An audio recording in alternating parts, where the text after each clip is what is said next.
হ্যামিলনের বাঁশিওয়ালার কথা হয়তো সবারই মনে আছে, কিন্তু সেটি রয়ে গেছে বইয়ের পাতাতেই। হ্যামিলনের বাঁশিওয়ালার মতোই কাঁধে বাঁশির ঝোলা আর বিভিন্ন গানের মধুর সুর বাঁশিতে তুলে ৫ বছর ধরে ক্লান্তিহীনভাবে ছুটে চলেছেন বাংলার আরেক বাঁশিওয়ালা।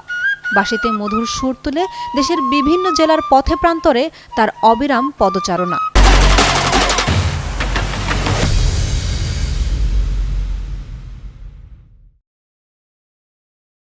বাংলার এই হ্যামিলনের বাঁশিওয়ালা আহসান হাবিব আরিফ, কিন্তু মানুষ তাকে চেনেন বাঁশি আরিফ নামে। কুড়িগ্রামের নাগেশ্বরী উপজেলার রায়গঞ্জের রতনপুরের বাসিন্দা আরিফ। বয়স যখন ৮ বছর তখন থেকে আঞ্চলিক বিভিন্ন সাংস্কৃতিক অনুষ্ঠানে গান গাইতে শুরু করেন।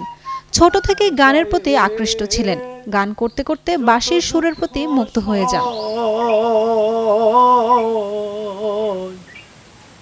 বন্ধুরে করত মনে মনে জাহালো। মিউজিকে আসা প্রথমত হচ্ছে আমার গানের প্রতি একটা টান ছিল। সো মিউজিক থেকে প্রথমেই যে গানের ব্যাপারটা, মিউজিকে আসক্ত হওয়াটা মূলত গান দিয়েই। প্রথমে গানের চেষ্টা করি, গান থেকে শুরু করে আস্তে আস্তে দেখা যায় যে বাঁশির সুরের একটা ভক্ত হয়ে যাই একটা সময়। তো সেই সময়টা থেকে বাঁশি নিয়ে একটু চর্চা শুরু হয়। মোটামুটিভাবে এখন আলহামদুলিল্লাহ বাঁশি প্লে করার চেষ্টা করতেছি, পুরোপুরি পারি না, চেষ্টা করি আর কি। আরিফ জানান, প্রথম অবস্থায় যখন মিউজিক শুরু করেন তখন পরিবার এবং এলাকাবাসীরা ভালো চোখে দেখতেন না। বাবা মারা যাওয়ার পর পরিবারের হাল ধরতে গিয়ে বিভিন্ন কাজ করতে হয়েছে তাকে। মিউজিকে প্রথম অবস্থায় ফ্যামিলির সমর্থন ছিল না ততটা, মানে না বললে ভুল হবে, মানে ছিল কিন্তু ততটা ছিল না।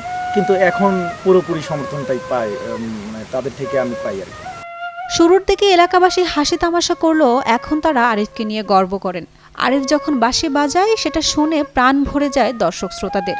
ইদানিং দেশের বিভিন্ন প্রান্তে গিয়ে বাঁশি বাজাচ্ছেন তিনি।